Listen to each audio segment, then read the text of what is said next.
আছে, যদি তাদের পক্ষ কেউ নেই, আমরা সরকারের কাছে করজোর আবেদন করব তাদেরকেও যেন ওই জেলের মধ্যে ঢুকানো হয়।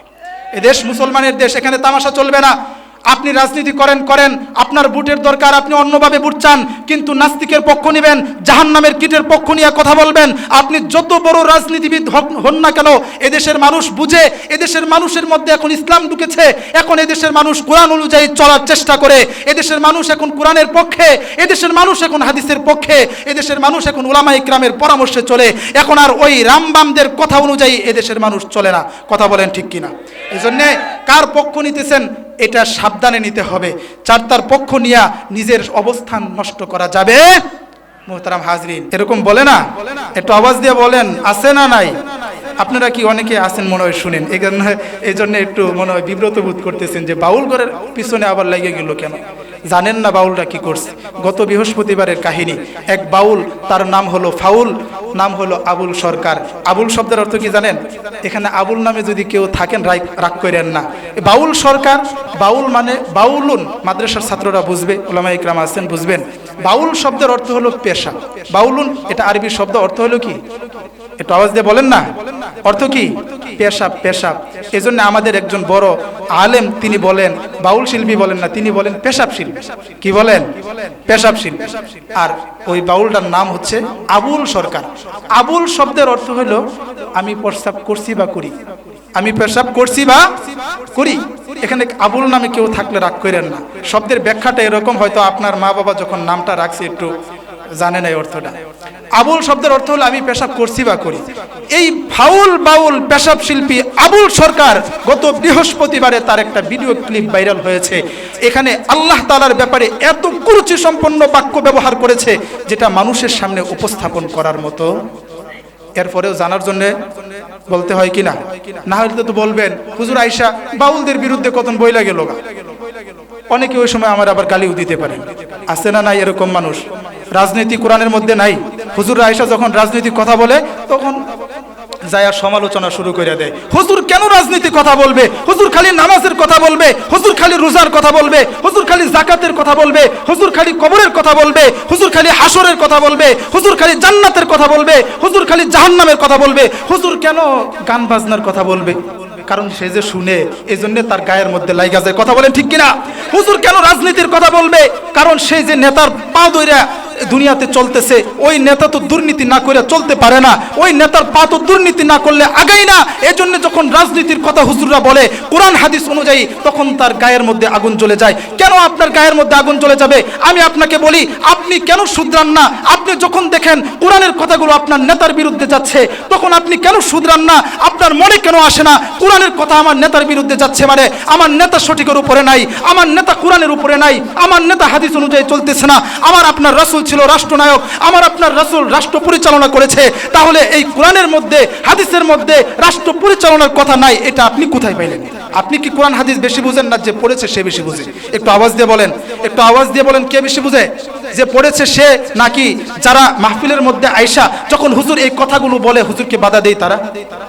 আমি যেটা বললাম, এই যে গানের কথা যে বললাম, সুদের বিরুদ্ধে কথা বললে হুজুর কেন সুদের কথা বলবে? কারণ সে যে সুদ খায় গায়ের মধ্যে লাইগা যায়। ঘুষের বিরুদ্ধে কথা বললে আয়েশা গলার মধ্যে চেপে ধরতে চাই, কেন? সে যে ঘুষ খায়, ঘুষ না খাইলে বেতনের টাকা দিয়ে তো বাড়ি গাড়ি নারী হয় না, এই জন্যে সে ঘুষ খায়া এই বাড়ি গাড়ি নারী করছে, এখন আর ঘরের মধ্যে শান্তি নাই। এরকম মানুষ আছে না নাই?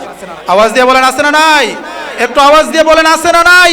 তাদের গায়ের মধ্যে তো লাগবেই, কিন্তু এর মানে এটা না যে এটা কোরআনের মধ্যে নাই। কথা বলেন ঠিক কিনা? সে কেন বাধা দিতে আসে? কারণ সে এই যে কাজগুলো করে এই জন্য বাধা দিতে আসে। কথা বলেন ঠিক কিনা? এখন বাউলদের বিরুদ্ধে কথা বলতেছি, এই ফাউলে কি করছে জানেন না তো? এই ফাউলে আল্লাহ তাআলার ব্যাপারে এত কুরুচি সম্পন্ন বক্তব্য পেশ করেছে যেটা বলতেও মানুষের সামনে লজ্জা লাগে। এরপরেও দুই একটা কথা আমি আপনাদেরকে শুনে শেষ করে দেব।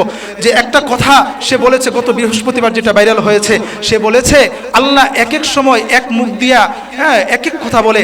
সে আল্লাহ একবার বলে যে আমি সর্বপ্রথম সৃষ্টি করেছি আরশ, আরেকবার বলে আমি সর্বপ্রথম সৃষ্টি করেছি ইশক, আরেকবার বলে আমি সর্বপ্রথম সৃষ্টি করেছি রূহ, আরেকবার বলে আমি সর্বপ্রথম সৃষ্টি করেছি নূর।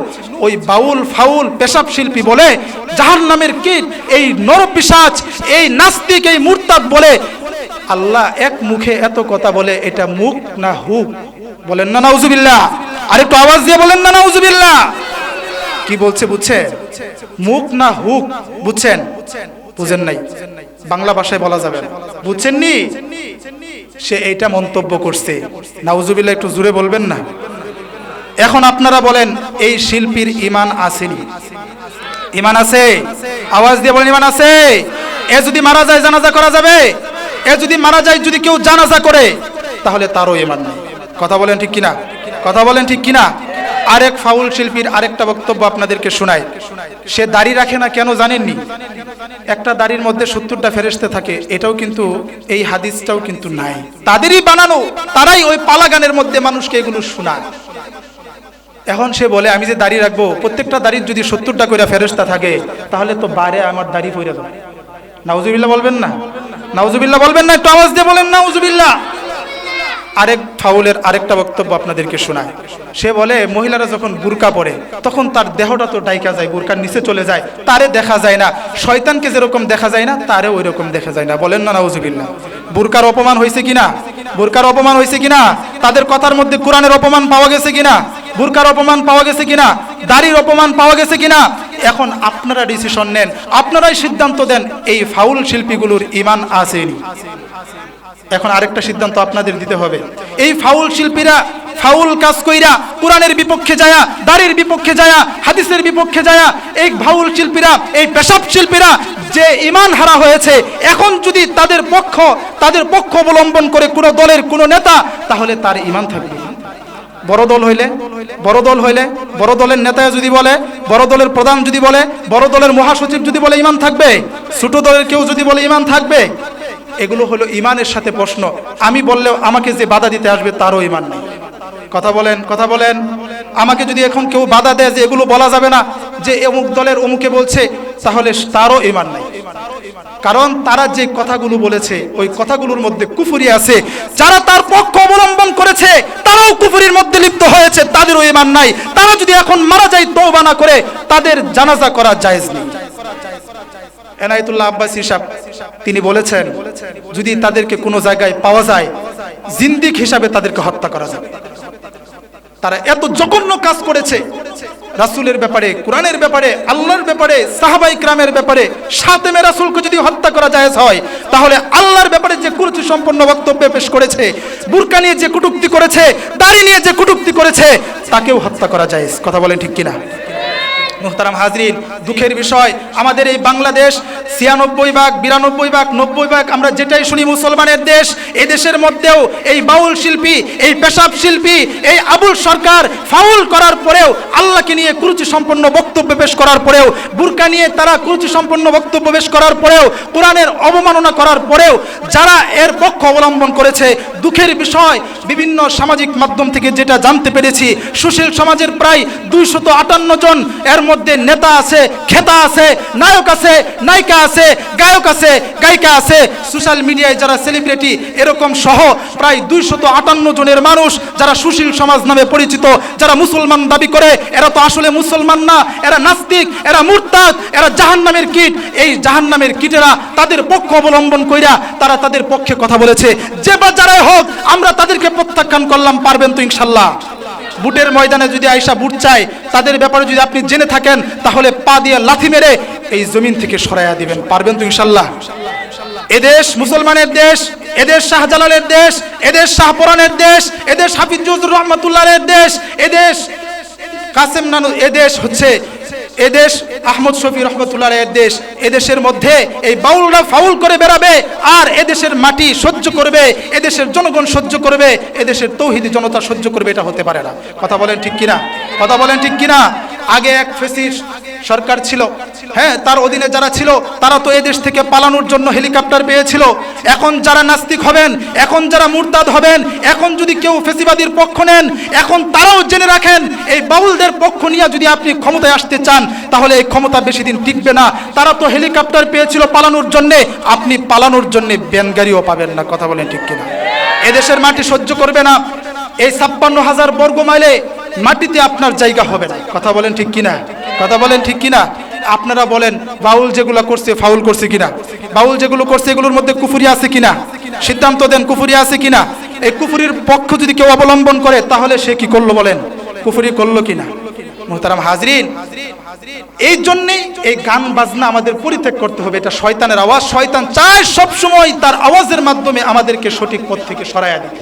মুহতারাম হাজরিন, ইগাসাতুল লাহফান একটা কিতাব আছে, যে কিতাবের লেখক হলো ইবনুল কাইয়িম রহমতুল্লাহি আলাইহি।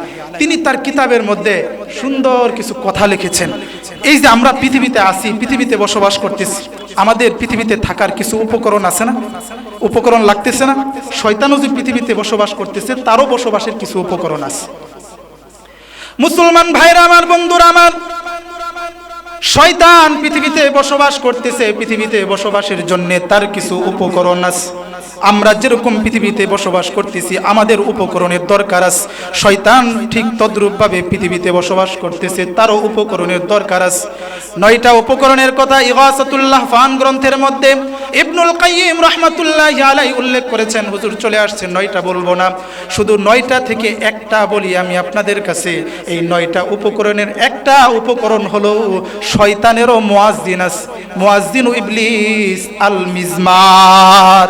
ইবলিসের মুয়াজ্জিন হলো আমাদের যেরকম মুয়াজ্জিন আছে, আল্লাহর মুয়াজ্জিন আছে। আল্লাহর মুয়াজ্জিন মসজিদের মধ্যে 5 ওয়াক্ত নামাজের মধ্যে আমাদেরকে ডাক দেয়। নামাজের আগে আমাদেরকে ডাক দেয়, হাইয়া আলাস সালাহ, নামাজের জন্য আসো। হাইয়া আলাল ফালাহ, কল্যাণের জন্য আসো। ডাক দেয় কিনা? এরা হচ্ছে আল্লাহর মুয়াজ্জিন।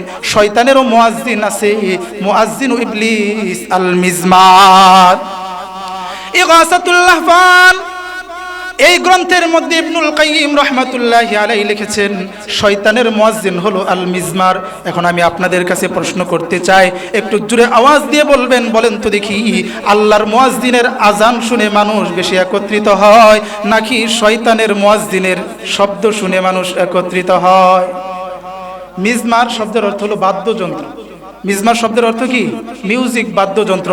আল্লাহর মুয়াজ্জিনে যখন ডাক দেয়, দেখবেন ডাকতে ডাকতে 5 ওয়াক্ত নামাজের মধ্যে ডাকতেছে, মসজিদে এক কাতার মুসল্লি পাওয়া যায় না। কথা বলেন ঠিক কিনা? কিন্তু শয়তানের মুয়াজ্জিনে যখন ডুলটা একটু বাড়ি দেয়, তখনই মনে করে তাড়াতাড়ি যাওয়ার দরকার, একটু দেরিতে গেলে মনে হয় জায়গা পাবো না, এজন্য তাড়াতাড়ি চলে আসে। আয়েশা ওই শয়তানের মুয়াজ্জিনে যে বাইরেইতেছে, ওইখানে আয়েশা বসে যায়, আছে না নাই? মুহতারাম হাজরিন, হুজুর চলে আসছে। আর একটা কথা বলবো, আর 1-2 মিনিটের মধ্যে শেষ করে দিচ্ছি।